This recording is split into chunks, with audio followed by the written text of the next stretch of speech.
What is going on, everybody? Welcome back here to the channel. I'm Sean Davis. Make sure you guys hit that thumbs up button and subscribe here. Great stuff we're doing on the channel already. You guys have already helped us surpass 12,000 subscribers.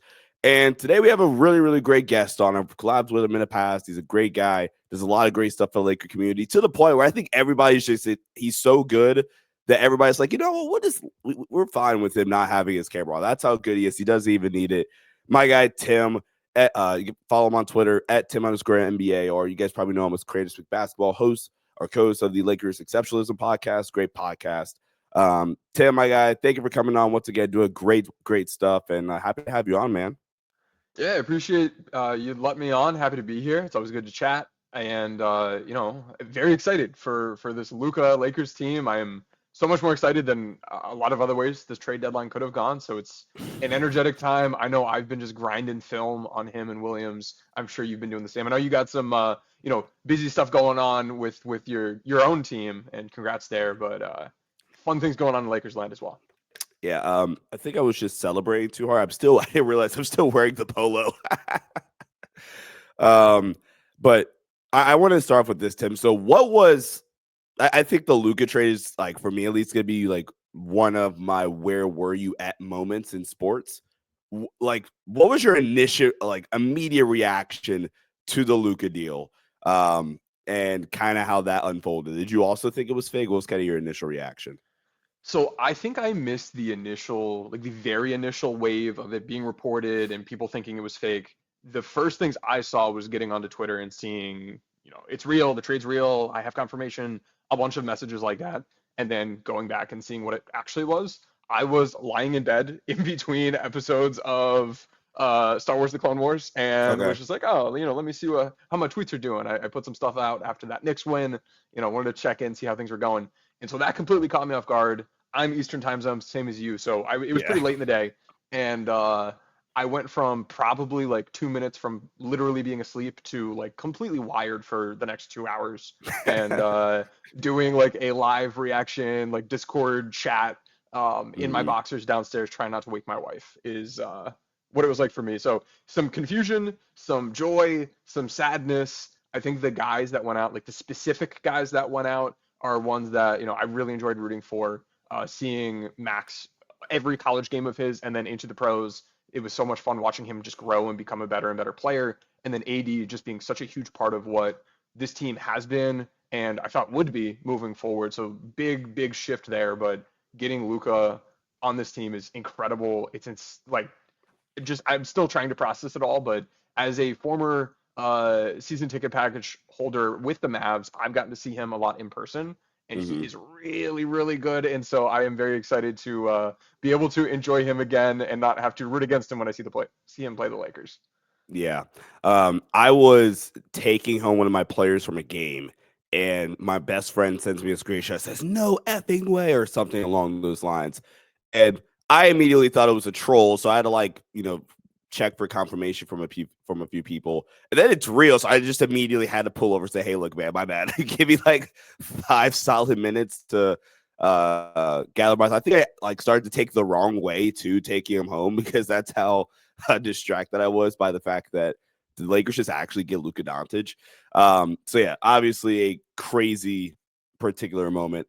So you've done a lot of great work so far this season, obviously tracking the Lakers offense, possession by possession. Correct me if I'm wrong. This is definitely your third straight year. It might be even further along than that.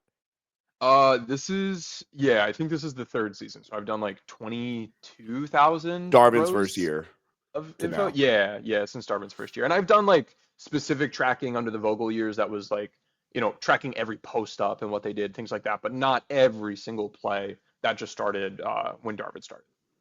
Right. So you've talked a lot, especially on your Twitter platform and your Discord stuff, on the Lakers Exceptionalism podcast, how the Lakers have really struggled against drop coverage this season. And it's no surprise where you look at the team's worst offensive games, they're probably against like a drop heavy team.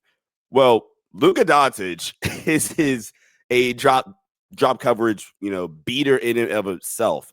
Ignore schematically. Like let's say, Tim, if the Lakers schematics stay the exact same right now, is Luka just automatically going to come in and just boost the Lakers, drop beating concepts, like just by the simple fact that you have Luka Doncic on the team, or is it still going to require JJ and I don't know why the Grang Jing them upping their end of the bargain as well from the schematic side?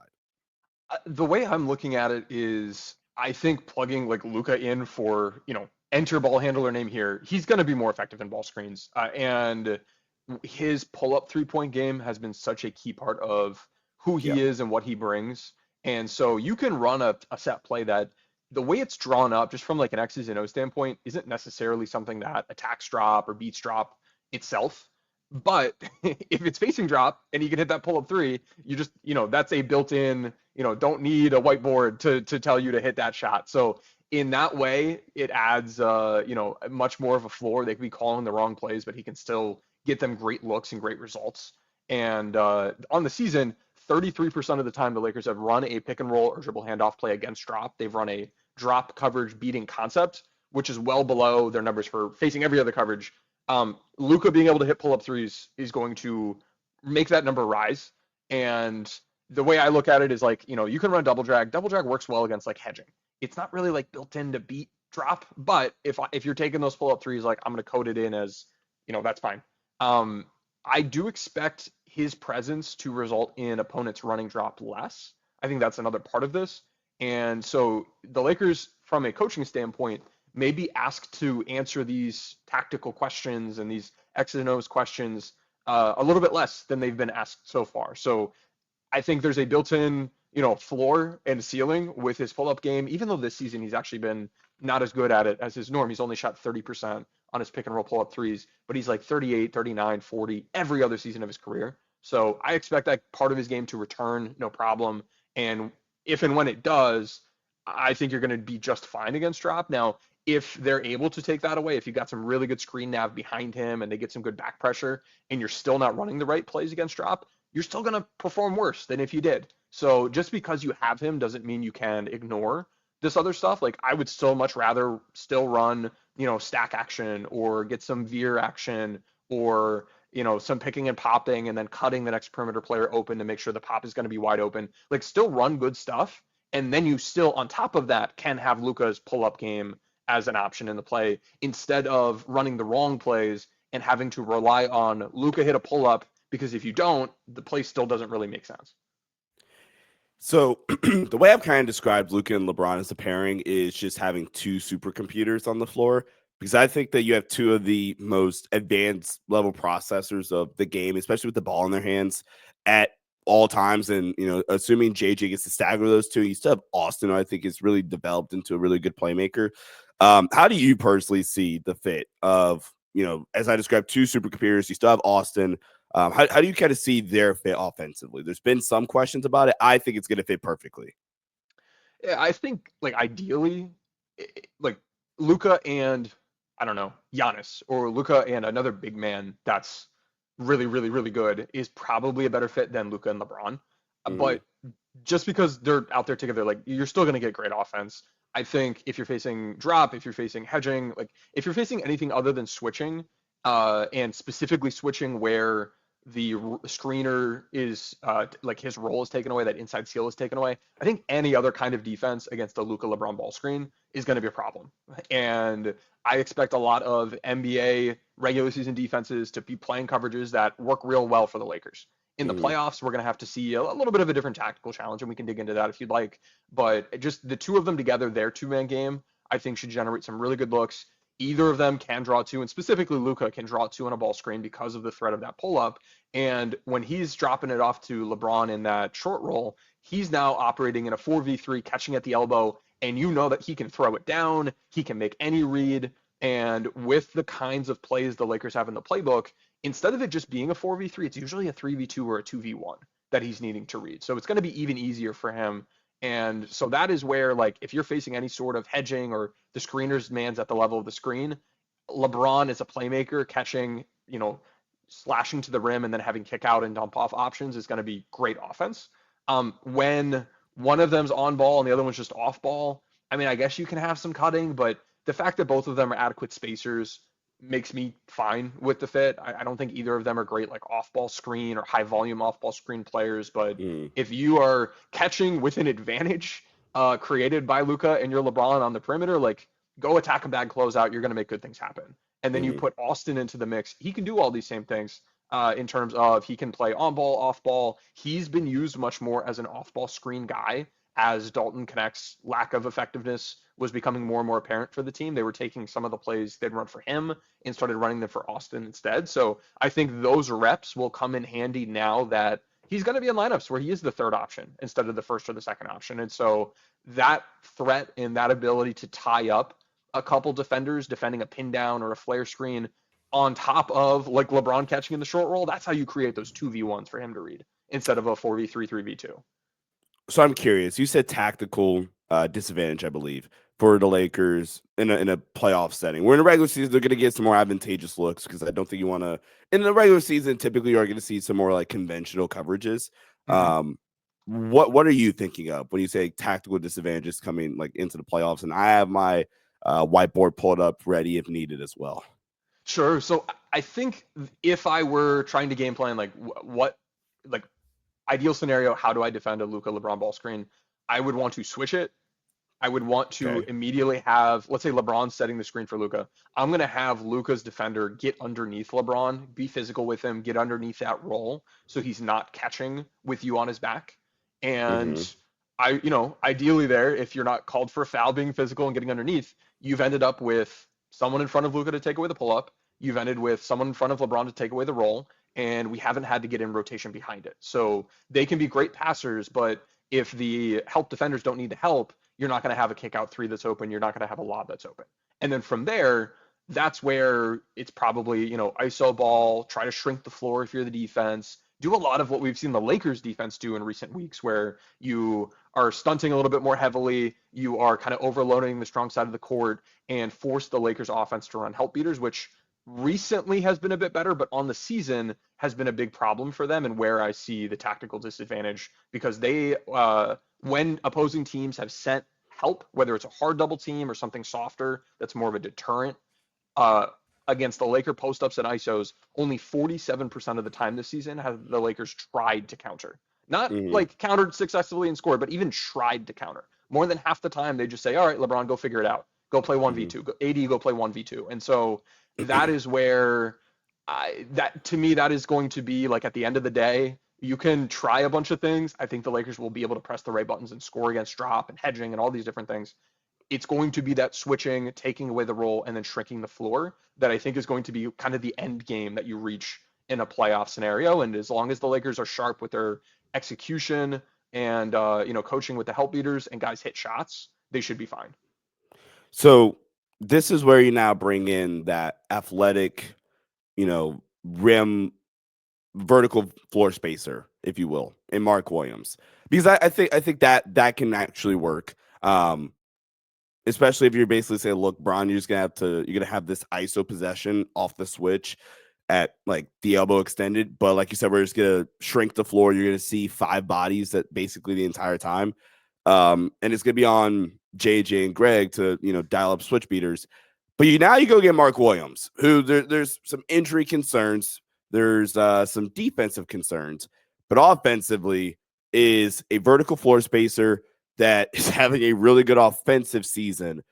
Does having that legitimate partner for a Luka Doncic ball screen change any of that for you in a playoff setting where I think you kind of saw with Dallas in the playoffs, even like run little spam 1-5 pick and roll. And that's where it becomes a little more of a challenge for you defensively. Because, all right, cool. In a hypothetical Timberwolves series again, right? Like, are you willing to switch off Rudy Gobert onto the perimeter again in the clutch? And that's probably like the worst possible matchup. The Lakers probably might be the worst matchup for Minnesota for that element of Braun and Luka ball screens, and Gobert wants to play drop a lot. You have Mark Williams, but does getting Mark Williams change any of that for you? I think it does. I think specifically with Luka on ball, like this is the guy who's ranked second or third each of the past 5 seasons in our lob passing creation rate Yep. stat at B-Ball Index. He is very willing to throw those lobs. LeBron, he's been okay. He's been fringe top 10 the past few seasons, but he was in the 30s, the 80s, the hundreds, some years before that. He's had his highs and his lows, but Luka is always, keeping an eye on that, and he's played really well with those kinds of roll men and just dump off guys, lob threats, specifically from I think the post. If you get a switch and then one of Luka or LeBron has a good mismatch for a post up, and maybe it's Austin runs a ghost screen by Luka, and you get Austin's man now on Luka Doncic. Whatever it ends up being, if you're able to get a good post opportunity for Luka or LeBron, having Mark Williams in the opposite, just kind of like block area to be a lob threat if you get some weak side help, or to kind of pin in flare, create a pin in for a flare screen to the opposite corner, maybe for an Austin Reeves or somebody. That I think is where he fits in really well. It's where I thought Walker Kessler fit in really well. It's where JaVale fit in really well. It's where like an Andre Drummond type didn't fit well, or a Marc Gasol didn't fit. Like you want to have one of those athletic guys that you just throw it up and he can throw it down. And he's got such a big catch radius. He's a really good dunker. His touch on some of the layups not as good, but like he's there. Just throw it to him. He up there somewhere. Like Calvin Johnson, like just give it to him and he'll figure it out. Yo, Evan, he down there, like that boy down there somewhere. And so yeah, I really like that. And then even just from a perimeter standpoint, if the defense is trying to load up, as long as there's not a body on him, if he has like a little bit of a free runway, and he doesn't really even need much of a runway, because he is a standstill dunker as well, like that's really hard to defend. You need to have a body into him, and that limits how you can try to defend while also loading up on ball as a defense. So last couple of Luka specific questions, and we'll get to Mark Williams. Really quickly, shout out to B-Ball and Knicks again. I used the player profile tool. I think you might have even tweeted that the night the Luka trade happened. It's a great way to like just get a quick scout in without having like, if you don't have time to watch the film necessarily. Luka Doncic, A+ playmaking talent, A+ passing versatility, A+ lob pass creation rate, A pick and roll creation rate, A+ drive assist per 75 possessions. I mean, I think it's safe to say you're adding arguably the best playmaker in the league. I mean, best on-ball playmaker in the league is how I would describe it. If you want to throw in Jokic into the conversation, that's completely fine. I mean, like, how freaking excited are you that now you get to see that into the Lakers half-court offense and how that's going to open things up for everybody? Oh, dude, it's so big. He does grade out number one in our playmaking talent metric of the season of 559 players. And it's not just that there's a lot of volume, but the quality of the shots he's creating for his teammates also ranks first. So he is creating open catch and shoot threes. He's creating lobs. It's not like you can see other guys that like they'll get some assist numbers, but it's them passing, swinging the ball, and then the guy they're passing to has to go figure it out and maybe make some tough shots. He's creating really easy shots for his teammates. He's going to throw the ball away here and there. That's why the passing efficiency grade's a little bit low. But the versatility on the reads, the volume, the quality, it's everything that you'd ever want. And for me as a guy that's watching the film, and like I noticed when there was something open and the Lakers didn't throw to it. Watching live, you may not see things like that, and it's more of just like, did the pass that you did make, was it a good one or was it a bad one? There aren't a lot that Luka's not making. If you are running a play and it works and the guy's open, he's never not paying attention. Like he's always going to find that guy. And to me, that is just such a huge plus for this team. It's weird looking at Mark Williams because he's coming from a really good playmaker with LaMelo. So this maybe doesn't apply to him quite as well. And the current Lakers team, like they've been working with LeBron James all season. So it's not like anybody in this situation with the roster now is coming from bad playmaking to good playmaking. But yeah, we're going to even up that level from like an A to an A, like plus when it comes to his ability to draw help to himself and then find the open man and get them the easiest shots that they're ever going to get. Last topic is regards specifically to Luka is his defense, where I think Luka last playoff run, for the most part, had a really good defensive playoff run for his expectations or his standards rather.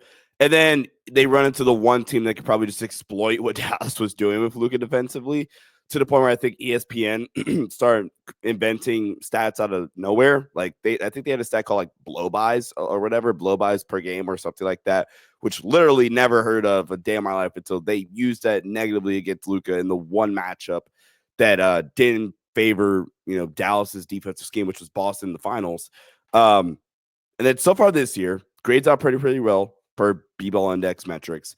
What are your thoughts on Luka's defense? As we look at what he was in Dallas, specifically these last 2 seasons, and then what, going to new personnel, different personnel, and maybe not as great of defensive talent around him. What are your thoughts about Luka's defense in general? Sure. Yeah, and let me quickly correct myself. I had his last year's profile up. His playmaking this year is a very, pathetic 8th in the league.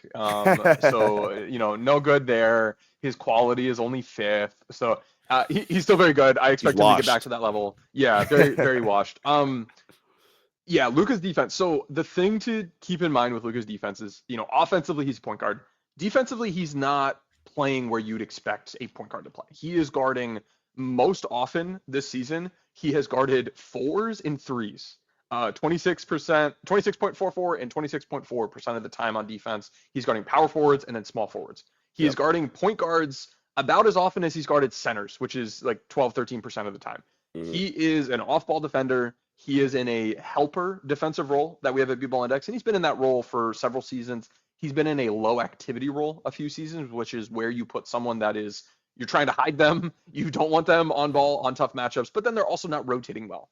He is taking on easy matchups. He's got a D grade for matchup difficulty, but he is rotating fairly well, and his interior defensive data is actually decent this year. It's he's been getting better and better at that. So he'll rotate, he'll be where he needs to be. I remember seeing him as a rookie, and the way teams would target him wasn't necessarily make him guard on ball, which he's also weak at. But when you do that, the defense can try to shrink the floor and load up and help him, which is what Dallas did so well last year. The Mhm. way I've seen teams attack him successfully is make him the low man and put him in a position where he has to rotate. And he wasn't doing a very good job with that for most of his career. I think it's gotten a little bit better. I still don't think it's fantastic, but it's gotten good enough that it's passable. So I expect him to continue to play off-ball defense. I think he's going to be like defending 3s and LeBron defending 4s in a starting lineup probably, and that can be fine. And I think the Lakers have shown us enough tactically and from a technique standpoint with their switching defense that if he is pulled up to the top of the key and someone's trying to ISO against him, LA will do what they need to do to make it not look awful. Like they're going to shrink the floor, try to deter drives, allow Luka to sit on the pull-ups, and try to force the other team to run help beaters against you. So I have some faith there that the fit within LA's offensive system makes some sense. Where I do have concern is if Luka and LeBron are your two like helpers in a lineup, I don't feel great about that if I ever want to hedge. If I need to hedge and I need to rotate behind it, I don't expect that duo to be operating on like an elite level.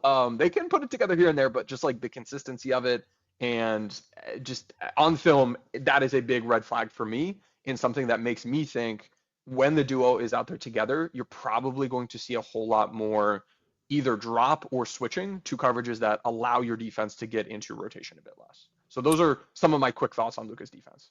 I think one of the other things I've noticed recently from the Lakers defense is that they switch and it's a matchup they don't even like. I want to say they did this in the Clipper game, maybe. I'm trying to like remember their schedule at the top of my head. I want to say it was the Clipper game where they get a switch that they don't really particularly like, and then they'll kind of send like a soft double team. They'll wait a couple seconds to let them try to like size you up or whatever to burn some clock, and then they'll just like send a quick double at you, and Mm-hmm. that is something that could work. Especially if it's a matchup you don't like, and then you can pretty easily, I think, like just get out of that. Now, you would have to have, the right personnel and everybody on a string to be able to execute that, but you could definitely get away with it. Luka, like you said, is going to guard more 3/4s. Braun the same way.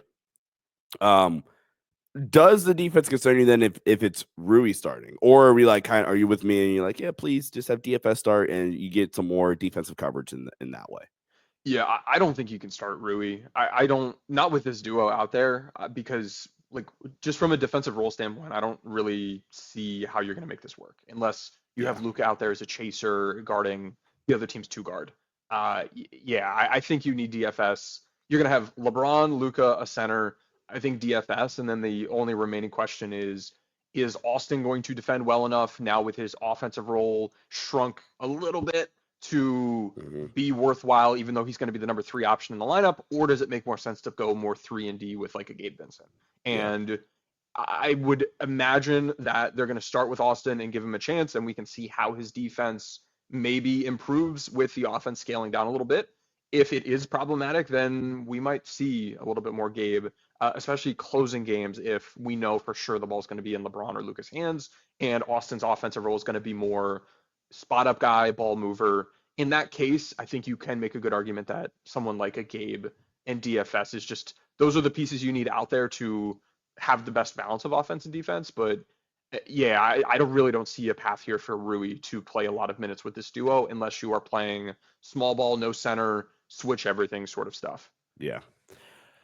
All right, moving on to their other bigger, trade deadline acquisition. This one also a little bit out of left field as well. A guy that I don't know about you, I didn't know he was available in Mark Williams. I feel like he was one of the guys that was rarely talked about amongst like the Laker like Twitter community or whatever. I feel like we went through every single other potential big option except Mark Williams.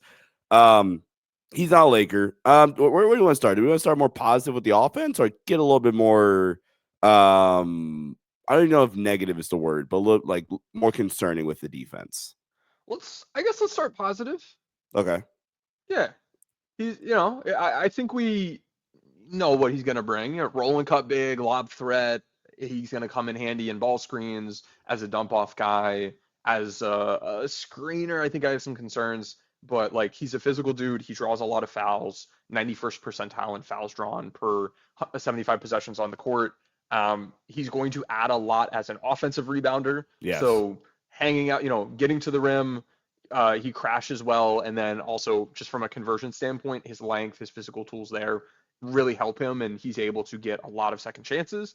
When I went and I reviewed every assist he has had as a professional basketball player and collegiate basketball player, such a high percentage of those are offensive rebound kickouts for wide open threes. Mm-hmm. And so I expect some of that. When he tries to get putbacks, it doesn't generally go well. He's shooting like 50% on putbacks, which is not good, but he's going to get you second chances, and any, putback points, that's gravy. Any kick out threes, that's gravy. So that is a really big boost for us. At the rim, he's been operating with pretty good shot quality, 94th percentile there. His shot making itself is pretty average. It's not that he is overperforming the quality he's getting. He's not like underperforming it. He's just kind of giving you what you'd expect, and I'd expect good shot quality. So I'd expect a good rim field goal percentage. Maybe not the kind of massive boost that you might expect if he were coming from a team that didn't have LaMelo Ball, but yeah, I think he'll be fine at the rim. He's got such a huge catch radius. It's going to be a lot of screening and rolling, and making easy shots and giving you second chances. I think I'm a little excited. I'm curious where you're at with like maybe some of the opportunities in transition. Like if you watch, he had 38 points against the Grizzlies a couple weeks ago.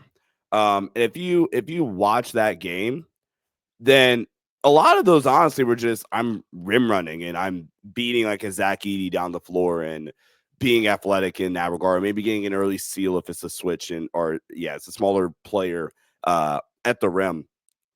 How do you like that combination with like him and Luka together, potentially be able to like dominate in transition with Luka's ability to just carve up any defenses is set. And then Mark Williams, I think that's the other thing. He is a rim runner. He's kind of a hybrid. He's kind of turned into, he's the modern traditional 5, if that makes sense, where I'm just going to run the rim, I'm going to set screens, I'm going to roll to the basket, and I'm going to, eat on the glass. Did you agree with that, or kind of what's your opinion there? I have seen the highlights. I don't want to put too much stock into like anybody beating Zach Edey down the court because he's not the fastest guy. Something that has me a little skeptical with Williams and his transition impact is just every season of his career, like the percentage of his shots that are coming in transition it's not that high. It's actually this year it's exactly where Jackson Hayes is. It is a tiny bit above AD. I think it was like 15th percentile, 12th percentile, something like that, which, I expect centers to be a little bit lower. If he's able to beat his guy down there, he's really tough to deal with just because he's so big. And if you don't have a center guarding him, that could be a problem, especially in an open court. I don't see him being like, it's not like he's super speedy. He tries, and he's going to get some of them, but I don't want to set expectations too high. I think he's going to have a comparable number of opportunities and success as what we've seen from Jackson this season. So, okay, that's fair. What are your thoughts on it? I think I might have put a stat out about this. What are your thoughts on Mark Williams' ability as a short role playmaker? So this is another thing that like I heard Charlotte people speaking highly of him about. I need to go look at some more film. What I was able to like quickly review to get a good feel for just kind of what volume we're talking about is I took a look at every assist he's had in his career that I could find film on, and I was able Yep. to find 13 total short roll assists between 3 NBA seasons, 2 seasons at Duke, a summer league, and then a year at the G League level. I understand he's missed a lot of time, so we're not talking like, hundreds and hundreds and hundreds of games like you otherwise would be, but it's still a lot of years. It's still like 5 seasons to only have 13 assists. Now, he may have made some great passes and then the players missed those shots, but if this were a consistent part of his game, I would have expected to see it be higher, especially for a guy playing with, again, LaMelo Ball. So I'm on the film, like I see him making some nice passes. I just don't have a great feel for, what do the bad ones look like? What percentage of the Yeah. time is he making the right read? I don't think that's a good thing that we have like data on. It's going to be more of a, go grind the film and figure it out. And there's no great way to grind the film and figure it out other than to just watch like every possession he's on the court. Because if he does it and he kicks it out and someone misses, like there's no quick way. That's not tagged anywhere in Synergy or somewhere where I can go check that out. So that's a limitation in the current infrastructure that we have here as basketball analysts. Yeah. The good news is from talking to somebody that has covered Mark going back to his time at Duke, he's at least said that it's definitely got a lot better. Where if you look at like his time at Duke, it was like, yeah, like this guy's never going to be able to operate out of the short roll. So I guess there's some positive there. Like you said, unfortunately there isn't a way to just like single out, okay, every single time he's caught the pass in like a short roll situation. But all right, let's talk about Mark Williams' defense, where there's like the highlight warriors trying to, say he was a good defender. That was kind of one of the more funny parts about the first like wave of news and reaction to the Mark Williams deal was, oh my God, the Lakers got a really, really good defensive player, and spams like the one good post up possession he had against Jokic in their game a couple weeks ago, or a random possession of him defending in drop well. I expect this to be a more complicated discussion, but where do we want to start with Mark Williams' defense? Because I think there's a couple different directions you can go here. Yeah, so uh, what's the good? Like, what are you looking at and you're like, okay, that's helpful. That's going to be a nice add. I think for me, it's just he's an upgrade from Jackson when it comes to his defensive rebounding. Um, but is that it? Is that might be it? Compared to Hayes, he's not versatile. He's only running Yeah. drop. He's not a good he's never really switching. He's not a good rim protector. But I guess the rebounding is the one thing that he does add. Um. Yeah. Probably like I think he's a little bit more active away from the ball than Jackson, maybe, but like still, like we're reaching for things here. But yes, the general point there, I agree with. Yeah, and I think what I see a lot with him on film when he is defending is it's a lot of drop coverage. He's in drop like 80% of the time this Yep. season, and when he's doing it, like I think he's like a fairly fluid athlete on offense when it comes to like moving in one direction, catching the ball. He's had Yep. some nice pirouettes and spin moves, and finish around the rim. He's got great hands. He'll catch low passes, stuff like that. But defensively, while he's None of trying it. to back up and like flip his hips and recover, he is absolutely not able to do that the way that, I mean, it's an unfair comparison, but AD, that is one of his superpowers, is being able to defend and drop, bother the ball handler, and then recover to the big. Yep. That's not what Mark Williams is doing. He's someone that on the perimeter you can blow by him and he's going to have a hard time recovering and trying to catch up. He's got great length, and that's a good way to like try to make up for some of these other physical limitations he has. But to me, that is, I see a lot of Bambi with him. I see like almost high hips and high center of gravity at times. And I worry about if we try to uh, switch with him, I don't think it'll go well. If you're hedging with him and Luka and LeBron are on the back line, I don't think that'll go well. So I see him as like a drop only big, and that's not going to work against a lot of teams. That Mm-hmm. limits how much he can play in a playoff scenario if that is what he can do and that's all he can do.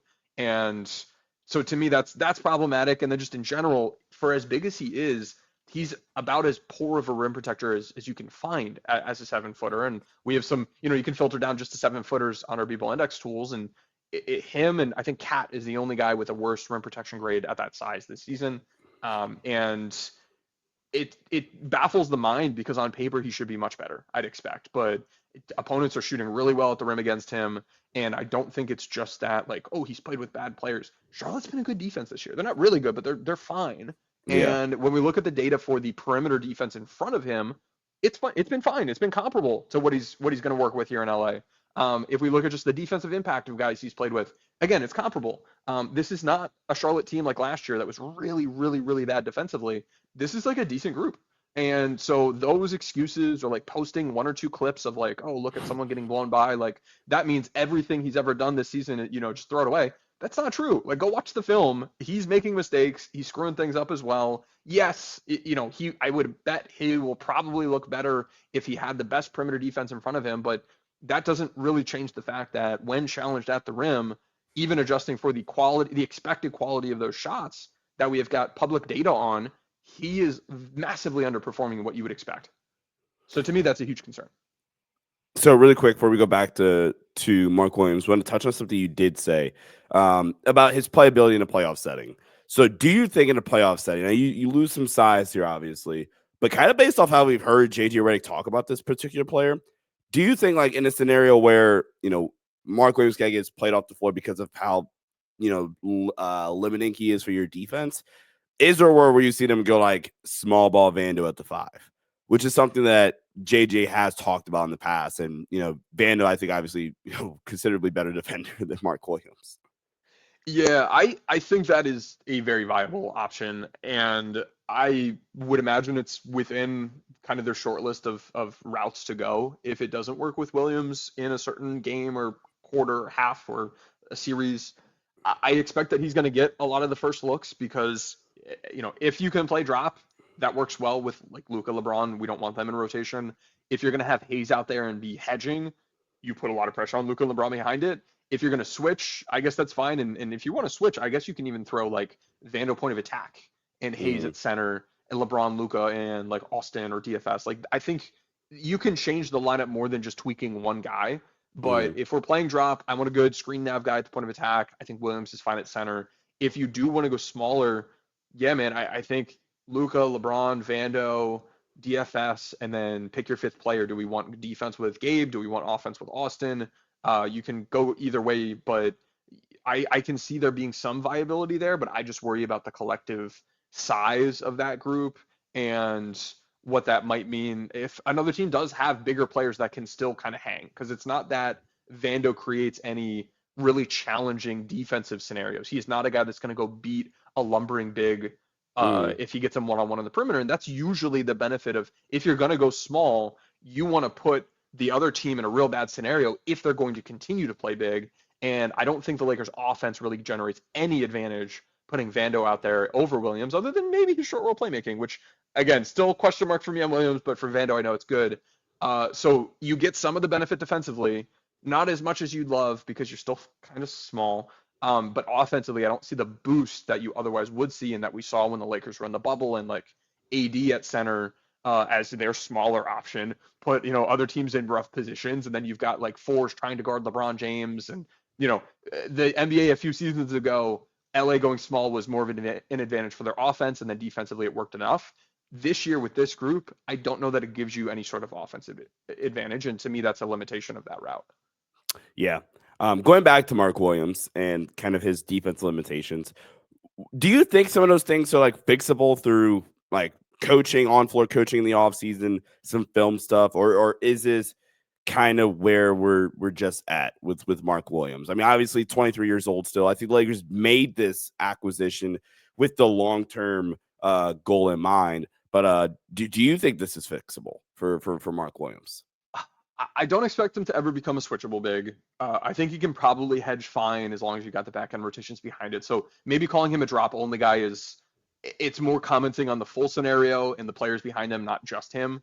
The interior defense, I feel like you should be able to improve on that, but to me, that's not a this year, get him into a better scenario, but better coaching staff, if you want to say that. I don't expect there to be any sudden improvement.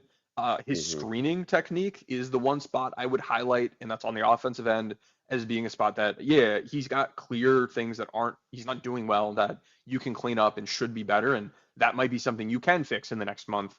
I don't expect that he's going to improve his hip fluidity in the next month or something like that. But big picture, long term, he's only 23. He'll be 24 in, I think, December. Yeah. I think I wouldn't be calling him a finished product at his age, especially with the injuries that he's had.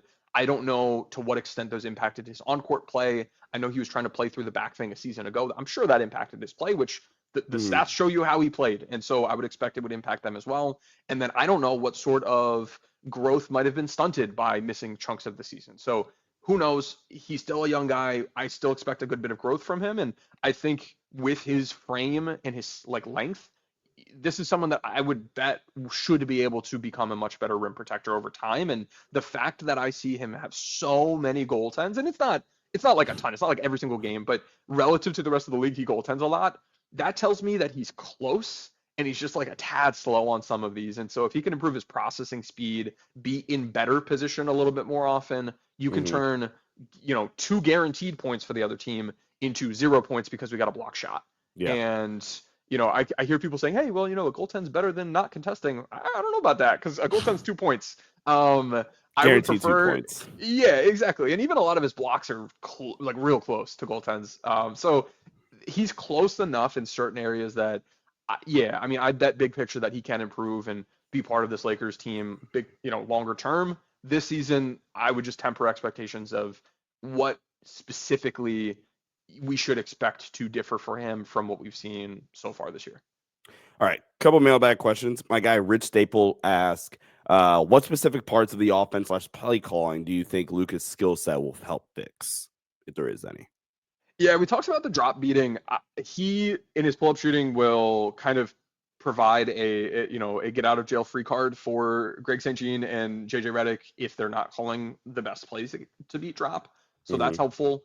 And I mean, just in general, his level of playmaking allows you to keep LeBron off ball, Austin off ball. I think we're going to see LeBron's usage shift a little bit more towards what it was earlier in the season, back when the team had D'Lo and Austin. Yep. More recently, he's had to be on ball a bunch because, AD's missed some time. D'Lo wasn't on the team anymore. It was Austin and LeBron doing everything. Now that you have an actual, like, legit, bona fide superstar playmaker, we can see more of LeBron functioning as a big man, a roll man, a cutter, things like that. And so to me, that's going to be a shift I see in his usage. I don't necessarily think there's anything in the playbook that I would say the team needs to cut. I don't think there's anything that suddenly they're able to run that they couldn't run previously. I just think that the way his skill set impacts the game will primarily be in forcing the defense into a different mix of coverages than you would otherwise be seeing. And I would argue that having looked at every play the team's got in the playbook, it is a playbook that is much better suited to beat hedging defenses than to beat drop defenses, both in the number of options they have, the number of sets in there, the caliber of sets in there, and then how frequently they call the right sets in those scenarios. And Luka's a guy that you throw him on the court, you're going to have to hedge more. So Mm-hmm. to me, I see that being a benefit as well, just his presence impacting how defenses play in that putting LA into more of their bread and butter zone rather than something they seem to be less comfortable with. All right, Malik Akil, I think, asks, what do you think of JJ Redick's coaching through this first half of the season, and what do you think that this new roster will struggle with most offensively and or defensively? Ooh, okay. So good question. I saw you tweeting about thinking he was top 15, right? Yesterday. I mean, I got a lot of heat for saying he's not top 10. Where that was He's not top 10. He's not There's top. no way. All right, There's thanks. no way. Are they operating as a top 10 staff like in the past week or two? You can make an argument for, but the season, no. No. Next season, maybe. This season, no. And the things that I track and I can look at and I can tell you like factually this is where he stands and how he stacks up. How often they're running sets, how often they're running help beaters.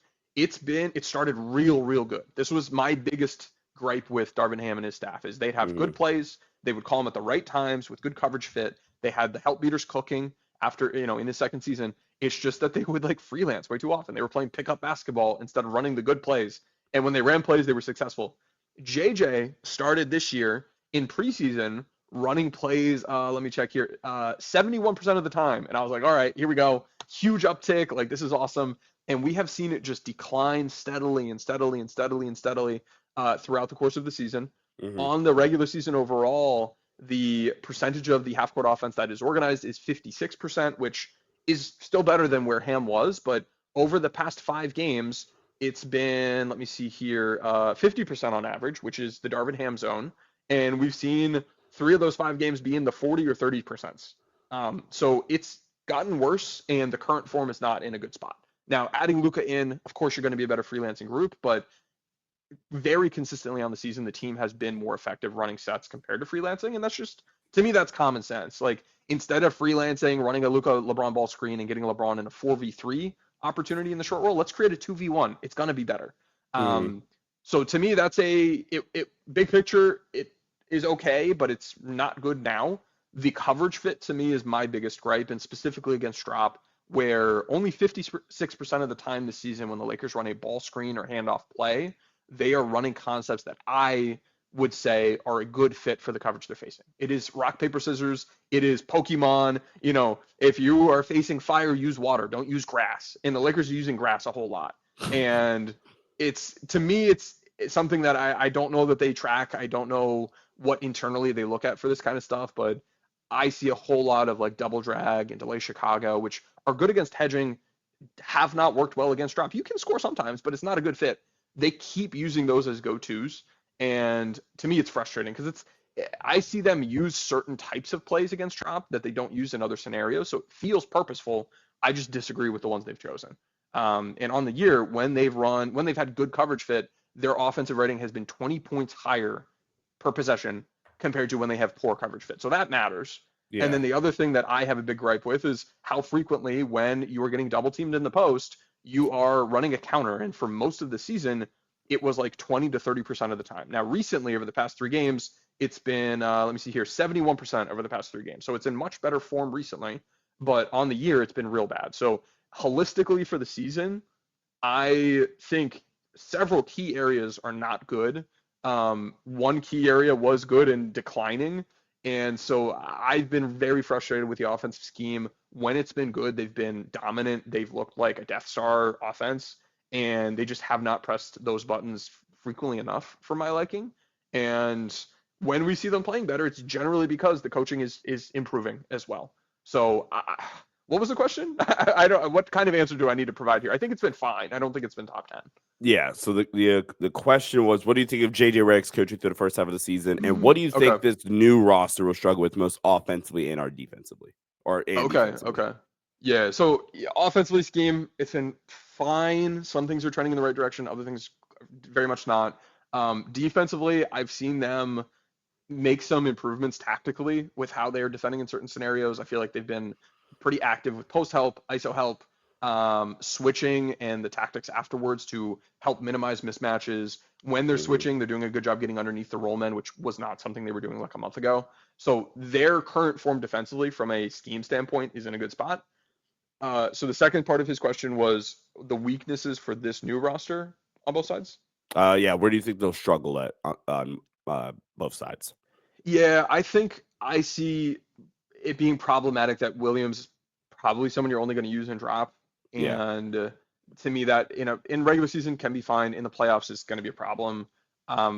I think the Luka LeBron 3-4 pairing is something that's going to handicap what you're able to do defensively, because I don't feel comfortable with that duo being my low man and then the guy helping the helper. Like, I don't expect that will go well consistently. There will be stretches where they execute real well, but to me, play by play, just that grind, I do not know that you're going to get what you need out of that duo, and that takes some options off the menu as a Lakers defense. So to me, that duo and their rotation defense, and then Williams and his limitation are concerns of mine. I think the point of attack defense is a question mark as well. Austin had been okay at it, and then the more he scaled up his offense throughout his career, the worse the defense has gotten. So open question, can he revert to his earlier form? I do not know. I bet we'll find out soon. Mhm. If not him, like we saw DFS trying to navigate around screens with like Steph Curry. That's not going to work well as like an off-ball chaser, It's not ball fair screen for navigator. DFS. Yeah, it's just not how he's best used. Like he's a wing stopper, man. Vando's a wing stopper. The screen nav for Just both of something them Vando is is, not a good screen navigator, even though like half the fan base thinks he is. yeah. I think there's no player this fan base misunderstands more than what Jared Vanderbilt's good at. I truly like. There are things he's legitimately really good at, but like, why are you talking about the wrong things? Yeah. So if you are to be a switchy team, Vando point of attack is fine because he's got good size if you switch, and he's really good on ball, stay in front.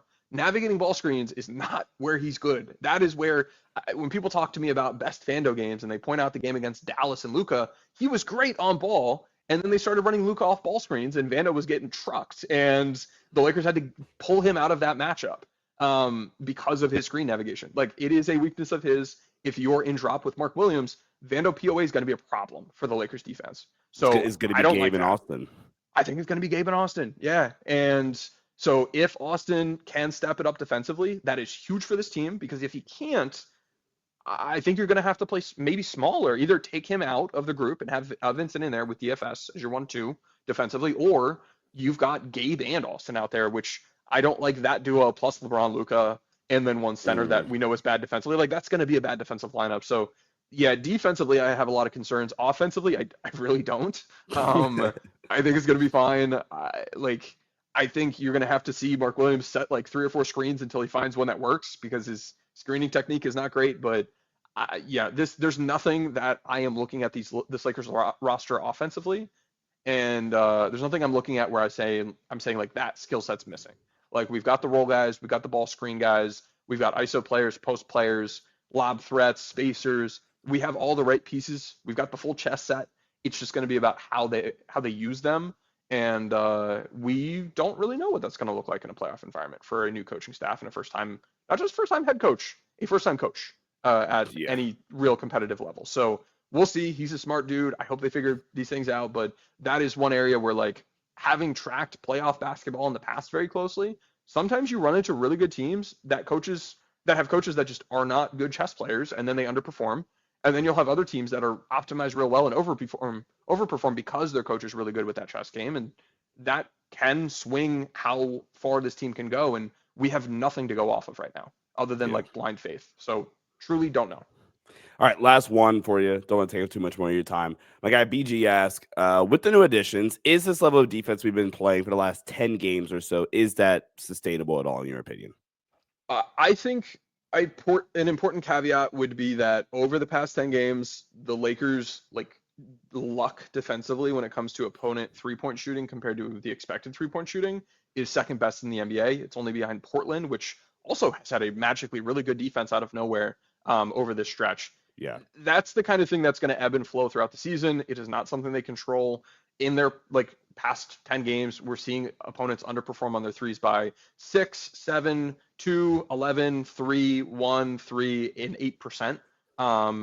And then there are other random games where they overperform by 7%, 9%, 10%, 2%. So this is going to be random. It's going to go up and down. You can only control what you can control.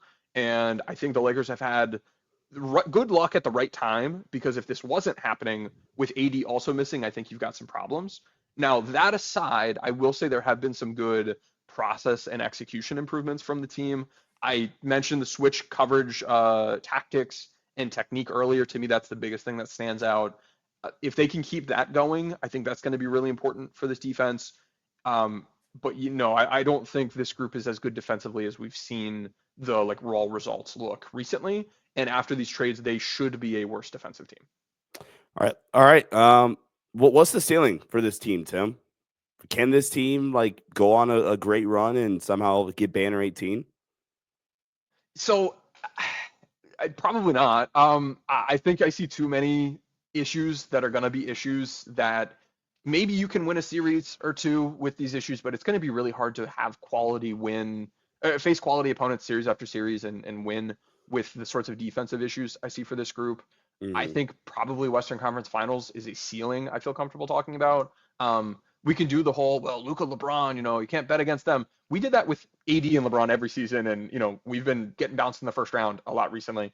Like Luka's incredible. We saw what he did with that group last year, and they had some good pieces that fit well together, and they had really good tactics. And it wasn't just Luka's incredible. There was a lot behind it, and I I don't know, man. Like I'm hopeful that they'll be really good, but I think the defense is definitely an open question and probably will be the downfall of this group this season.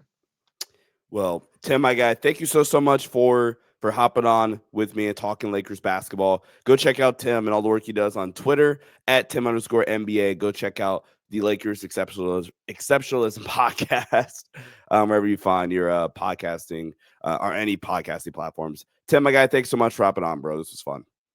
Yeah, thanks for having me. Let's go Lakers. All right, guys. As always, go Lake Show. Catch you guys in the next one. Peace out.